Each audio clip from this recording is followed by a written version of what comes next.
Third, जिसका subject है संस्कृत, और आज हमारा उसका पाठ है 4। कौन सा पाठ पढ़ रहे हैं हम?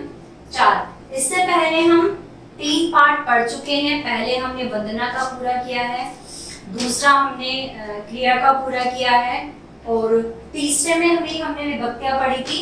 अब हम चौथे में आते हैं, जिसमें हमारा पाठ का नाम है करण कारकम तृतीया विभक्ति।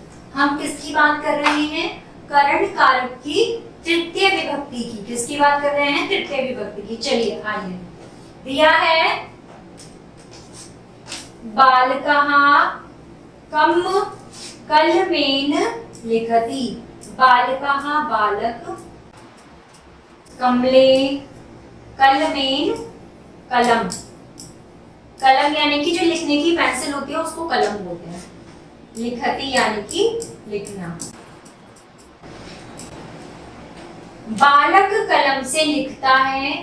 बालकः हस्तेन लिखति। बालक कलम से लिखता है। एक बालक हाथ से लिखता है। हस्तेन हाथ, लिखति का मतलब मैंने अभी आपको ऊपर बताया लिखना।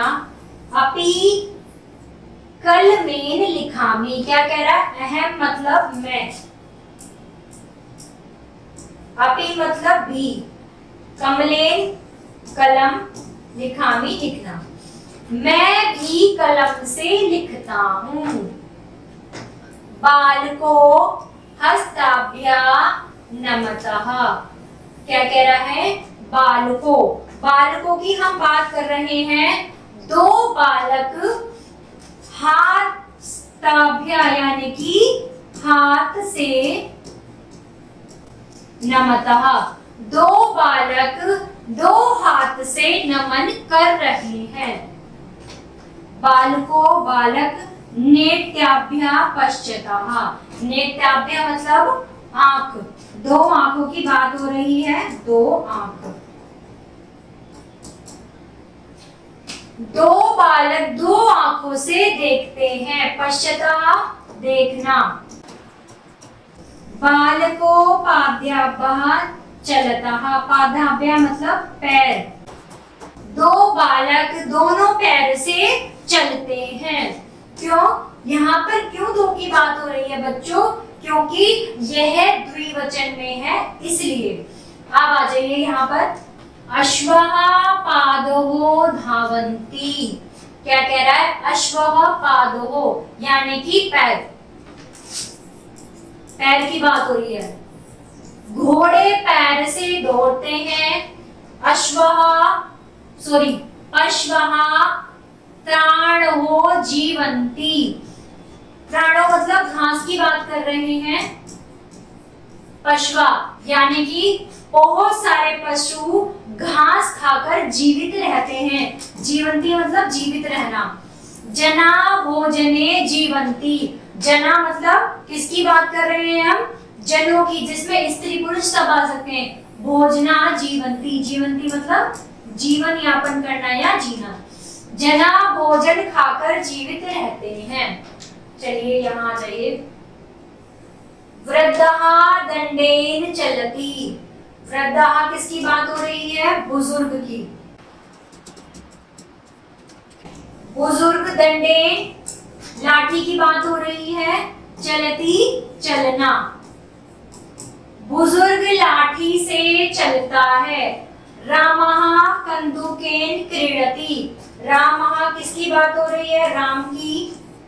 कंदुकेन मैंने पहले भी बताया था आपको, गेंद होती है कंदुकेन। क्रीडति खेलना।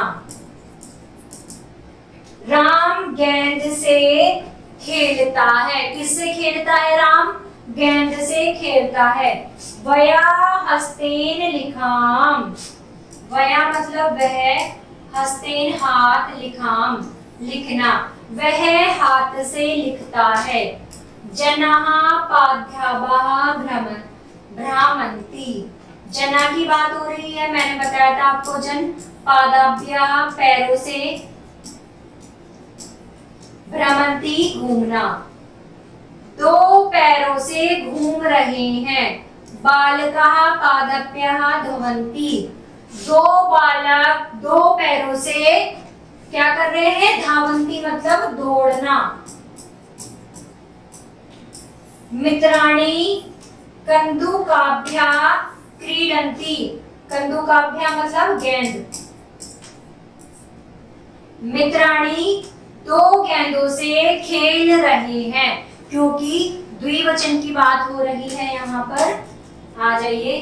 छात्राः कन्दुकेन क्रीडन्ति। छात्राः बहुत सारी छात्राएं गेंद से खेलती हैं। छात्राः नेत्राभ्यः, नेत्राभ्यः मतलब नेत्रों की बात हो रही है, पश्यन्ति। छात्राः नेत्रों से देखती हैं। छात्रा भुजाभ्यः क्रीडन्ति। क्या कह रहा है प्यारे बच्चों? तो आप इसमें ये देखेंगे कि हमने आपको ये बताया था कि एक वचन, द्विवचन और बहुवचन को किस प्रकार से हम इस्तेमाल करते हैं।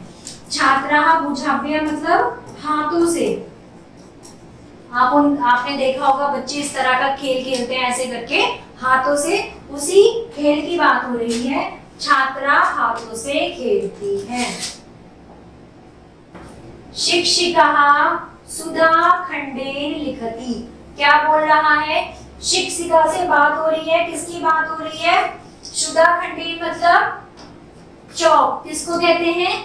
चौक को कहते हैं, जिससे अध्यापक बोर्ड पर, ब्लैक बोर्ड पर लिखते हैं। सफेद कलर का हमारा एक चौक होता है, उसको बोलते हैं। शिक्षक चौक से लिखते हैं। छात्रा नेत्राभ्यः पश्यति। नेत्राभ्यः नेत्र। छात्र नेत्र से देखते हैं। छात्रता कलमेन लिखति। कलमेन मतलब कलम, जो लिखने वाली कलम होती है। छात्र कलम से लिखते हैं। अत उदानम अस्ति। क्या कह रहा है? उदानम मतलब क्या होता है? मैंने आपको पहले भी बताया था। उदानम का मतलब क्या होता है? बगीचा। क्या होता है?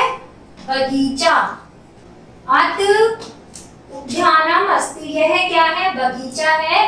अत्र मालाकार अस्ति। यह क्या, कौन है? माली है। मालाकार माली। माली कौन होता है? जो पेड़ पौधों की देखभाल करता है और जो पेड़ पौधे लगाने का काम करता है, उसको माली बोलते हैं। से हस्ताभ्यः पुष्पाणि चिनोति। यह कर रहा है, चिनोति मतलब लगाना, अपने हाथ से। हस्तोभ्यः हाथ, पुष्पाणि पुष्प की बात कर रहा है। यहाँ पर किसकी बात कर रही जा रही है? वह दो हाथ से क्या कर रहा है? फूलों को चुनता है। चुनौती मतलब चुनना, कि वो बगीचे में गया और बहुत सारे फूल लगे हैं और वो इन फूलों को चुन चुन कर तोड़ रहा है, वो वाले चुनने की बात हो रही है। तत्पश्चात श पुष्पते माला गुम्फति। उसके पश्चात स पुष्पो, वह सब मालाओं को क्या करता है? गुम्फति यानी कि उन्हें इकट्ठा कर कर क्या बनाता है? पुष्पों की माला बनाता है। बालिका मुखेन खादति। बालक मुख से यानी कि मुखेन यानी कि मुंह से खाते हैं। पिता पुत्रेण से उद्यान गच्छति।